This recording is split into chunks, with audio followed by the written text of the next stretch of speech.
செவ்வாய்க்கிழமை பிறந்தவங்க. நம்ம செவ்வாய்க்கிழமைனாக்கா கிராமத்தில் ஒரு வார்த்தை சொல்லுவாங்க, செவ்வாய் வெறுவாயின்னுவாங்க. அதே மாற்றி சொல்லுங்கள், செவ்வாய் பெருவாயின்னு கூட வச்சுக்கிறேங்க.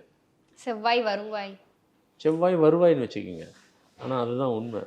நீங்கள் வடநாட்டெல்லாம் போனீங்கன்னாக்கா எந்த ஒரு காரியத்தை செவ்வாய்க்கிழமை தான் செய்வாங்க. எந்த காரியத்தை ஒரு கம்பெனியை ஓப்பன் பண்ணுறது செவ்வாய்க்கிழமை தான் பண்ணுவாங்க. அதனால் வந்துட்டு அது விஷயம் தெரியாதவங்களுக்கு தான் அது மாதிரி. இப்போ நான் கூட ஒரு காரியம் எது எடுத்து செஞ்சாலும் செவ்வாய்க்கிழமை தான் செய்வேன்.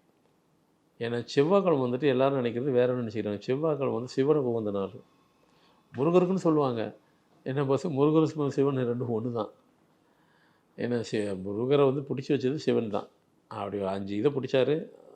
5 பவர் ஒரே நேரத்தில் ஏற்றி விட்டார் சிவன் முருகருக்கு. அதுதான் அதுக்கு 5 6 பவர். அதனால தான் 6 பவர் அவருக்கு இருக்குது.